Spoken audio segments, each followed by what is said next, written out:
This is the story of John, a man whose life was so aggressively normal it made beige look like a rave. And Karen? Well, Karen was a special breed of entitlement, the kind that weaponized politeness and wielded passive aggression like a tactical nuke. Get ready because things are about to get gloriously, hilariously petty. It all started as most suburban nightmares do with parking. Not just any parking, mind you, but my parking. Or, more accurately, the sacred, hallowed ground directly in front of my garage. Now, I'm not a territorial guy. I share my Netflix password with my sister, I let people merge in front of me on the freeway, I even recycle. But when it comes to my garage, that's where I draw the line. That's my personal Batcave, my fortress of solitude, the only place where I can truly be myself, which, let's be honest, mostly involves eating cold pizza in my underwear while watching obscure documentaries about competitive cheese sculpting. But then Karen came along. The first time it happened, I chalked it up to a simple mistake. Maybe she was new to the neighborhood, maybe her GPS was having a bad day, maybe she was abducted by aliens and they messed with her brain. Whatever the reason, I politely left a note on her windshield, the kind that oozed Midwestern niceness and subtly hinted at the potential for tow trucks and crippling financial ruin. Hey there. Just wanted to let you know you're parked in front of my garage. No worries, it happens. But maybe next time, try parking somewhere else? Thanks, smiley face. I even added a smiley face because I'm a goddamn saint. The next day, same thing. Karen's car, a monstrous SUV that probably got 6 gallons to the mile, was once again blocking my escape route. This time, I decided to try a more direct approach. I rang her doorbell, prepared to unleash my arsenal of carefully rehearsed polite but firm phrases. Karen answered the door with a look that could curdle milk. She was wearing a floral bathrobe, oversized sunglasses, and an expression that suggested I had personally offended her ancestors. Yes, she snapped as if I were interrupting her while she was single-handedly saving the world. Hi, I'm John, your neighbor, I began, my voice dripping with forced friendliness. I just wanted to mention that you've been parking in front of my garage and it's making it difficult for me to get my car out. She stared at me for a moment, then let out a dramatic sigh. Oh, that. She said it like I was being deliberately obtuse. Well, there's really nowhere else to park. And I'm only here for a few minutes. A few minutes? I repeated, checking my watch. You've been there since yesterday afternoon. Details, she waved her hand dismissively. Look, I'm busy. Just park somewhere else. And with that, she slammed the door in my face. Now, I'm not a violent man. I've never been in a fight in my life. My idea of conflict resolution involves copious amounts of therapy and passive-aggressive post-it notes. But something snapped inside me that day. It wasn't just the parking, it was the blatant disregard, the sheer audacity of her entitlement. It was the fact that she clearly thought she was better than me, that her time was more valuable, that my inconvenience was simply not her problem. That's when I decided that Karen and I were going to play a game. A game of escalating petty revenge where the stakes were high, the rules were non-existent, and the only prize was the sweet, sweet taste of schadenfreude. My first move was simple, almost elegant in its simplicity. I started parking my car directly behind hers, making it impossible for her to back out. Not blocking the street, mind you, just close enough to be a monumental pain in the ass. The next day, I found a note on my windshield. It was written in Sharpie in a handwriting that suggested a complete lack of impulse control. Move your car, asshole, it screamed in all caps. I chuckled, crumpled it up, and tossed it in the trash. Game on, Karen. The following week escalated into a symphony of suburban warfare. I started accidentally setting off my car alarm at 6 a.m. I accidentally watered her lawn with a garden hose set to maximum pressure while she was trying to leave for work. I even accidentally ordered a mariachi band to serenade her house at midnight. But Karen was no slouch. She retaliated by accidentally throwing her trash into my recycling bin. She accidentally let her dog poop on my lawn and then didn't pick it up. She even accidentally signed me up for a lifetime subscription to Cat Fancy magazine, despite the fact that I'm severely allergic to cats. The conflict escalated to a point where other neighbors started taking sides. Greg, the HOA president, initially sided with Karen because apparently she had baked him a pie. But Jake, my next-door neighbor, a retired Marine with a penchant for surveillance, became my informant, feeding me intel on Karen's movements and strategies. One particularly memorable evening, Jake called me, his voice buzzing with excitement. "John, you're not going to believe this," he whispered. "Karen's throwing a party tonight and she's planning on parking all her guests' cars in front of your house." This was it. This was the final straw. This was the moment where I had to decide whether to continue down the path of petty revenge or escalate to DEFCON 1. I looked at Jake and a sinister grin spread across my face. "Jake," I said, "it's time to call in the professionals." I spent the next few hours meticulously planning my masterpiece. I consulted with my lawyer, I researched local ordinances, I even watched a few episodes of the A-Team for inspiration. By the time Karen's guests started arriving, I was ready. As each car pulled up and parked in front of my house, I calmly called the local towing company. One by one, Karen's guests' cars were hauled away, leaving a trail of bewildered partygoers and a rapidly escalating sense of panic. When Karen finally emerged from her house, her face a mask of fury, she found herself surrounded by a scene of utter chaos. Her guests were stranded, her party was ruined, and her reign of terror was finally coming to an end. And me? I was sitting on my porch, sipping a cold beer and enjoying the sweet, sweet taste of victory. The aftermath of the Great Parking Party Massacre was messy. Like a toddler unleashed in a paint factory messy. The HOA was in an uproar, Greg was sputtering like a broken espresso machine, and Karen? Well, Karen was incandescent with rage, a human supernova of entitlement. She threatened lawsuits, called the police who, after hearing my side and seeing the mountain of evidence Jake had helpfully compiled, politely suggested she perhaps park within the confines of her own property. And even tried to stage a protest in front of my house with a sign that read, "Parking rights are human rights." It was a Tuesday. Nobody cared. But I wasn't finished. Oh no, Buttercup, this was just the appetizer. The main course was still simmering, a delectable dish of perfectly seasoned revenge, slow-cooked to perfection. The thing about Karen, you see, was that she was predictable. Like a broken clock, she was consistently wrong, but she did follow a certain routine. Every morning, like clockwork, she'd leave for her important errands, which, judging by the contents of her overflowing recycle bin, mostly involved aggressively couponing and hoarding plastic flamingos.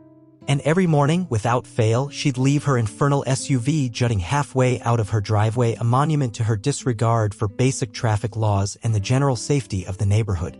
That's when the idea hit me. An idea so diabolical, so deliciously twisted that it made my inner Machiavelli do a little jig of glee. I needed to get her car towed. Now, getting a car towed isn't exactly rocket science, but getting Karen's car towed required a certain level of finesse, a strategic deployment of legal loopholes, and a healthy dose of sheer, unadulterated spite. First, I needed to understand the battlefield. I spent an evening poring over the HOA bylaws, the city ordinances, and even the obscure section of the state vehicle code that dealt with obstruction of public thoroughfares. It was thrillingly boring. But buried within those legal hieroglyphics, I found my weapon, a clause that stated that any vehicle obstructing a public right-of-way could be towed at the owner's expense without warning. Bingo. Next, I needed evidence. And this is where Jake, my ever-vigilant neighbor, came in clutch. Armed with a high-definition camera and a thermos full of lukewarm coffee, Jake documented Karen's daily parking violations with the precision of a seasoned wildlife photographer. Each morning, he'd capture irrefutable proof of her SUV's egregious encroachment onto the public sidewalk, a digital testament to her utter contempt for the rules. I compiled Jake's photographic evidence into a meticulously organized dossier, complete with date-stamped photos, handwritten annotations, and a cover page that proudly proclaimed, "The Karen Chronicles, a study in suburban anarchy." Armed with my legal research and my incriminating evidence, I marched down to the local towing company, a grim, industrial establishment that smelled faintly of motor oil and regret. I approached the front desk, where a burly man with a handlebar mustache and a name tag that read Bubba was busy polishing a set of chrome lug nuts. "I need a car towed," I announced, my voice barely concealing my glee. Bubba looked up, unimpressed. "Whose car?" "My neighbor's," I replied, sliding the Karen Chronicles across the counter. "She's been illegally parking for months, and I've got the proof." Bubba eyed the dossier with suspicion. "We don't get involved in neighborhood disputes," he grumbled. "Too much hassle." "But this isn't just a neighborhood dispute," I countered, leaning in conspiratorially. "This is a matter of public safety. She's obstructing the sidewalk, forcing pedestrians to walk in the street. What if a child gets hit? What if a pregnant woman trips and falls? Are you willing to have that on your conscience?" Bubba hesitated. I could see the gears turning in his head, weighing the potential profit against the potential liability. "Look," I continued, "I'm not asking you to do anything illegal. I've got all the documentation you need. Just follow the rules, tow the car, and get paid. It's that simple. Bubba finally relented. All right, he sighed. Let me take a look at this. He flipped through the Karen Chronicles, his brow furrowing with each incriminating photo. After a few minutes, he looked up, a flicker of amusement in his eyes. This lady's a real piece of work, huh? He chuckled. You have no idea, I replied, shaking my head. All right, Bubba said, reaching for the phone. Let's get this done. The next morning, I awoke to the sound of screeching tires and the unmistakable rumble of a tow truck. I peeked out my window to see Bubba and his crew hooking up Karen's beloved SUV. I grabbed my coffee, strolled outside, and watched as they hoisted her vehicle onto the back of the truck. It was a beautiful sight, like watching a majestic beast being brought to its knees. As they drove away, I noticed Karen standing on her porch, her face a mask of disbelief and incandescent rage. She shrieked and waved her arms, but it was no use. Her precious SUV was gone, snatched away by the cold, unfeeling hand of the law. I raised my coffee mug in a silent toast to Bubba and his crew, to Jake and his tireless surveillance, and to the sweet, sweet taste of justice. But this, my friends, was just the beginning, because I wasn't content with simply inconveniencing Karen. Oh no, I wanted to inflict maximum emotional and financial damage. I wanted to send a message, a clear and unequivocal statement that said, don't mess with John, because John will mess with you times 10. And that, my friends, is when I decided that Karen's car wasn't just going to get towed. It was going to get recycled. I contacted Bubba again and laid out my plan. He initially balked, claiming that it was a little extreme, but after a bit of persuasion and a generous tip, he agreed to play along. The plan was simple yet elegant in its simplicity. Instead of towing Karen's car to the impound lot, they would take it to a nearby junkyard and have it crushed into a cube of twisted metal. It was a bold move, I'll admit, a risky gamble that could potentially land me in legal hot water. But I was willing to take the risk, because Karen had crossed a line, and sometimes the only way to deal with a bully is to fight fire with gasoline. So, as Karen's SUV made its final journey to the junkyard, I couldn't help but feel a sense of satisfaction, a sense of closure, a sense that I had finally, once and for all, put an end to her reign of terror. But little did I know the real fireworks were yet to come. The day Karen discovered her beloved SUV had been transformed into a refrigerator-sized cube of scrap metal was, to put it mildly, a spectacle. I was conveniently working from home, aka glued to my window with binoculars, and the show did not disappoint. First came the confusion, a frantic phone call to the towing company, followed by a series of increasingly desperate shouts. Then came the denial, a thorough search of the impound lot, punctuated by increasingly histrionic demands to see the manager. Finally, the acceptance, a slow, dawning realization that her precious vehicle was gone, reduced to atoms or at least a very compressed version thereof. The scream that followed was a thing of legend. It shattered windows, startled neighborhood dogs, and briefly registered on the Richter scale. I swear, I saw birds fall out of the sky. Then, like a vengeful fury unleashed from the depths of hell, Karen descended upon my humble abode. She pounded on my door with the force of a SWAT team, screaming obscenities that would make a sailor blush. I calmly opened the door, feigning surprise. Karen, what a pleasant surprise. To what do I owe the honor? I asked, my voice dripping with sarcasm. Her face was a mask of crimson rage. Where is it? She shrieked. Where's my car? Oh, the SUV? I replied, my eyes wide with innocence. The one that was illegally parked and obstructing the public right-of-way? Last I saw, it was being towed away. You should probably check with the city. Don't play dumb with me, you little weasel, she roared. I know you're behind this. You had my car towed to the junkyard. Towed to the junkyard? I repeated, feigning shock. That sounds excessive. Are you sure? Maybe they just moved it to a different impound lot. You know, for funsies. She lunged at me, her fingernails extended like tiny, sharpened daggers. I sidestepped her clumsy attack with ease.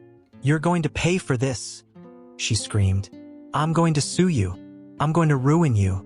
I'm going to call the police? I suggested helpfully. Because that's worked out so well for you so far. She sputtered, momentarily speechless. Then, she unleashed a torrent of legal threats, claiming that I had violated her civil rights, conspired to destroy her property, and possibly even stolen her cat, which, to be fair, she didn't actually have. I listened patiently, occasionally interjecting with sarcastic comments and helpful legal advice. Gleaned, of course, from my extensive research into parking ordinances. When she finally ran out of steam, I simply smiled sweetly and said, "Good luck with that, Karen." And with that, I closed the door in her face. The following days were a whirlwind of legal threats, HOA meetings, and increasingly bizarre acts of vandalism. Karen filed a lawsuit alleging every conceivable offense known to man. She demanded that I pay for a new SUV, compensate her for emotional distress, and publicly apologize for my heinous crimes. The HOA meeting was a circus. Greg, bless his cotton socks, tried to mediate, but Karen was beyond reason. She ranted and raved, accusing me of everything from petty parking violations to grand larceny. I calmly presented my evidence, citing chapter and verse from the HOA bylaws and city ordinances. In the end, the HOA voted overwhelmingly in my favor, confirming that Karen had been in violation of the parking rules and that I had acted within my rights. The vandalism was creative. She spray-painted "parking pig" on my garage door. She filled my mailbox with glitter. She even tried to superglue my car doors shut. Thankfully, I caught her in the act, but none of it fazed me. I was immune to her petty antics. I had won the war. She was simply flailing around in the aftermath, desperately trying to salvage what little dignity she had left. The lawsuit, predictably, went nowhere.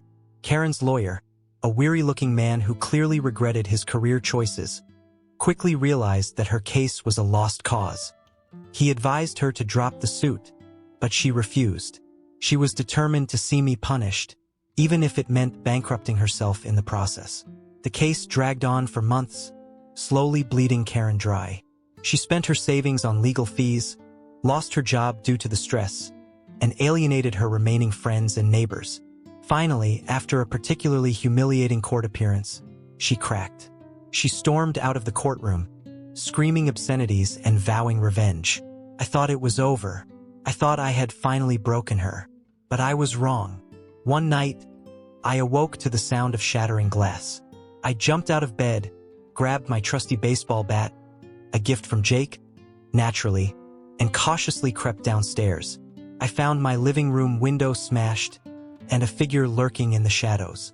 "Karen," I whispered, my heart pounding in my chest. "That's Miss Crazy Parking Lady to you," a voice hissed in the darkness. Before I could react, she lunged at me, brandishing a can of spray paint. I ducked, and the paint splattered harmlessly against the wall. A ridiculous, almost cartoonish fight ensued, ending with Karen falling into the koi pond I'd installed last summer, and me dialing 911. And that's how Karen ended up spending the night in jail, charged with breaking and entering, vandalism, and assault. The next morning, I watched as she was escorted out of the courthouse, her face pale and drawn, her eyes filled with a mixture of shame and defiance. As she was driven away, she turned and glared at me, a silent promise of revenge etched on her face. But I wasn't afraid. I had faced her worst, and I had emerged victorious. I knew that she would never truly give up. I knew that she would always be out there, lurking in the shadows, plotting her next move. But I was ready for her. I had learned my lesson. Never underestimate a crazy woman with a parking problem, or a guy with access to a towing company and a high-definition camera. And as I watched her disappear into the distance, I couldn't help but smile, because I knew that no matter what she did, she could never take away the sweet, sweet taste of revenge. I could, however, make sure she never drove in this state again. The aftermath of Karen's arrest was surprisingly anticlimactic. The charges stuck, of course. Breaking and entering, vandalism, assault with a deadly can of spray paint. It wasn't exactly a profile in courage or good decision-making. She pleaded no contest, probably on the advice of her long-suffering and likely severely underpaid lawyer, and received a sentence of community service, a hefty fine, and a restraining order that forbade her from coming within 500 feet of my property. You'd think that would be the end of it.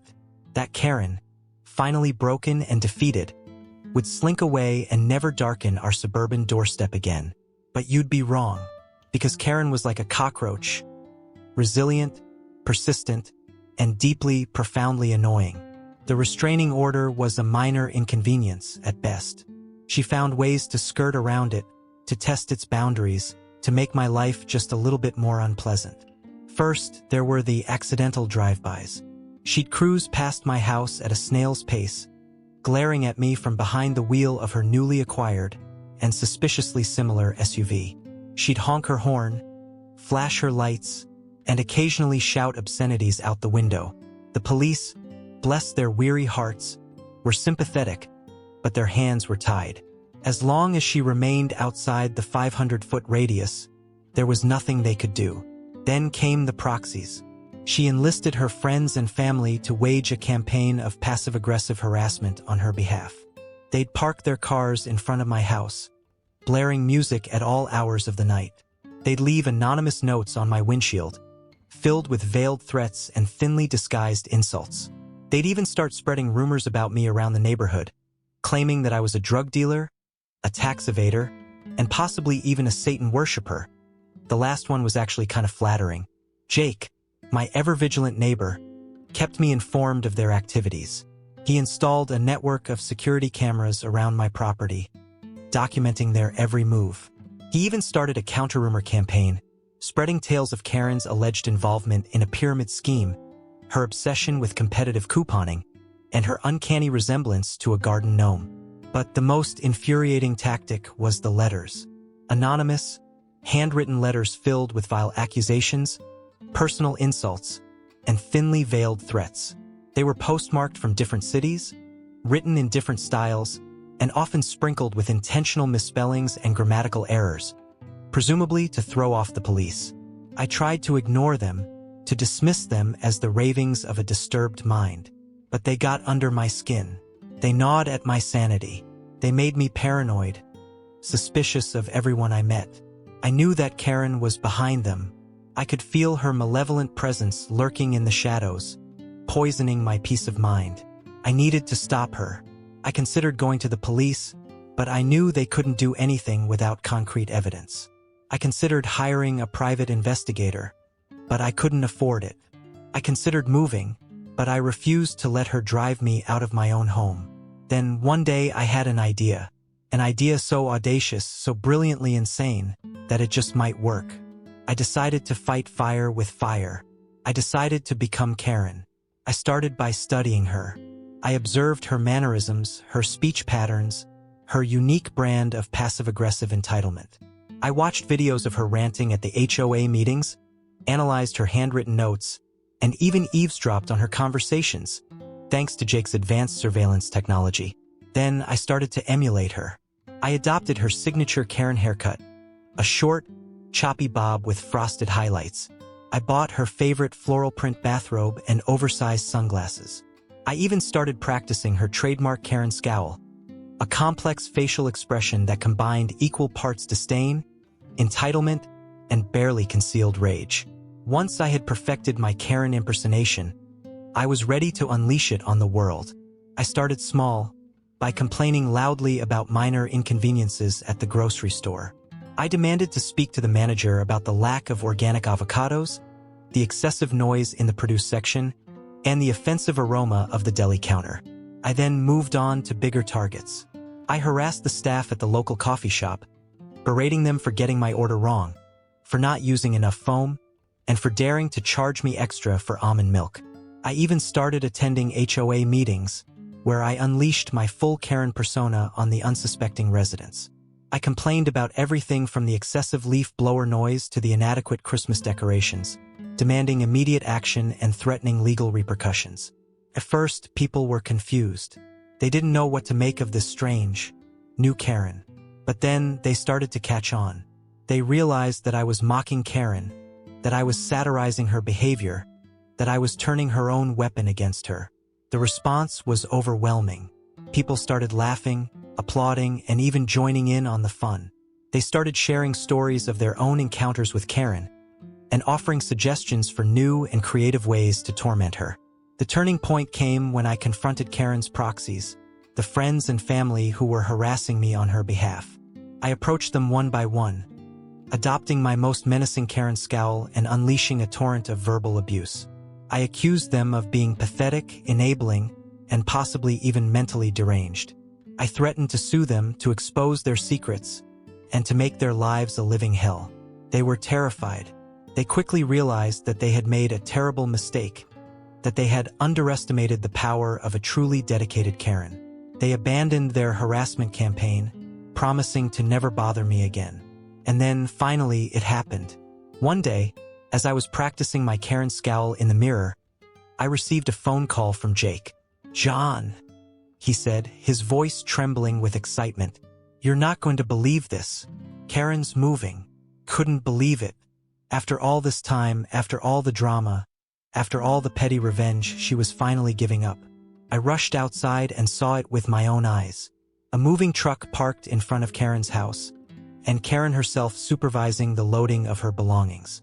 As she climbed into her SUV for the last time, she looked over at me, her eyes filled with a mixture of defeat and something else, something that I couldn't quite decipher. Then she smiled, a small, almost imperceptible smile, and drove away. I never saw her again. The neighborhood was finally at peace. The reign of terror was over. I had won. Or had I? Sometimes, late at night, I wonder if I had gone too far.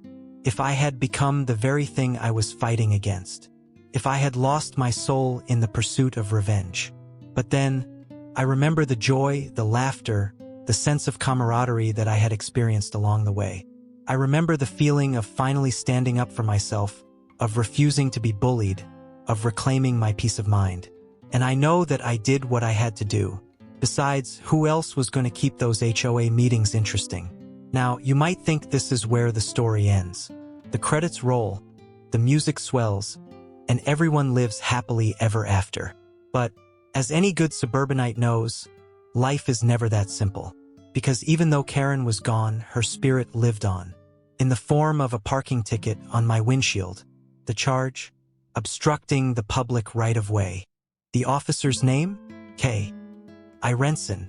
Okay, let's be real, that parking ticket with the name K. Irenson was a kick in the teeth, wasn't it? Like finding out Santa's real name is Stan and he's got a gambling problem. It reeked of Karen, even though she was supposed to be in, well, wherever exiled Karens go. Re-education camp for the entitled? Witness protection program for the terminally polite, aggressively polite, of course. For a second, I felt that familiar knot of anxiety tighten in my stomach. Was she back? Had she somehow orchestrated this from afar, like some kind of suburban Moriarty? Was I doomed to spend the rest of my days locked in a passive-aggressive battle with a woman who considered parking enforcement a personal vendetta?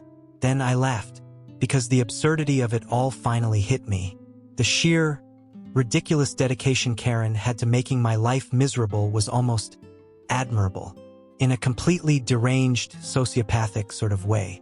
I tossed the ticket in the trash, after carefully documenting it for posterity, of course, and decided to move on.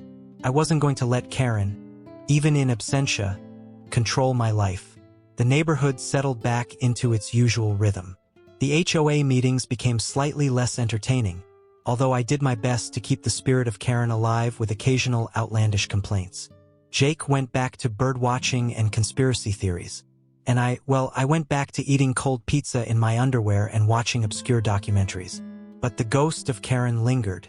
Not in a spooky, spectral way, mind you. More like a faint, lingering odor of floral perfume and unearned privilege. People would occasionally bring her up in conversation, sharing anecdotes about her outrageous behavior and speculating about her current whereabouts.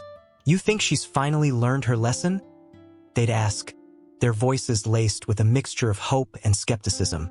"Nah," I'd reply, shaking my head. "A leopard doesn't change its spots, and a Karen never gives up her parking spot." And then one day it happened again. I received another letter. Anonymous, handwritten, and filled with the same vile accusations and personal insults as before. This time, though, something was different. There was a postscript, a single sentence, scrawled in a shaky, almost illegible hand. "I'm watching you." Okay, that was creepy, even for Karen. I showed the letter to Jake, who immediately went into DEFCON 1. He dusted for fingerprints, analyzed the handwriting, and even consulted a psychic, who, predictably, told him that I was surrounded by negative energy and should buy a crystal. The police were less helpful. They took the letter seriously, but they couldn't do anything without more evidence. They suggested I install a security system, change my locks, and maybe even consider relocating. I refused. I wasn't going to let Karen scare me. I wasn't going to let her drive me out of my own home. I decided to take matters into my own hands. I started following the advice I'd seen in a true crime documentary. I varied my routines, changed my appearance, and became hyper-aware of my surroundings. I even started carrying a taser, which, in retrospect, was probably a bad idea. I was determined to catch Karen in the act, to expose her for the disturbed, manipulative harpy that she was. And then, one night, I did. I was walking home from a late-night movie when I noticed a figure lurking in the shadows. It was Karen. She was wearing a disguise, a black wig, oversized sunglasses, and a trench coat that looked like it had been stolen from a scarecrow. She was holding a can of spray paint. I confronted her. "Karen," I said, my voice calm but firm. "It's over. You need to stop this." She didn't say anything. She just stared at me, her eyes filled with a mixture of hatred and something else. Something that I finally recognized. Fear. She was scared. Not of me necessarily, but of something else. Something deeper, something more profound. She was scared of herself. In that moment, I realized that Karen wasn't just a monster. She was a victim of her own entitlement, her own insecurities, her own deeply flawed personality. And I felt sorry for her. Not enough to forgive her, mind you, but enough to realize that she wasn't worth destroying my life over. I lowered my taser. Thankfully, I hadn't actually used it. "Just go home, Karen," I said. "Get some help, and leave me alone." She hesitated for a moment, then turned and ran. I watched her disappear into the darkness, feeling a strange mixture of relief and sadness. I never saw her again. And that, my friends, is the end of the story. The end of the great suburban parking war. The end of my battle with Karen. Did I win? I don't know. Maybe, maybe not. But I learned a lot along the way. I learned about the power of petty revenge, the importance of standing up for yourself, and the dangers of underestimating a crazy woman with a parking problem. And most importantly, I learned that sometimes the best revenge is simply letting go. So there you have it. My tale of suburban warfare, petty revenge, and the eternal struggle against entitlement. I hope you enjoyed it. If you did, be sure to like this story, share it with your friends, and leave a comment below. And don't forget to subscribe to my channel for more thrilling tales of suburban mayhem.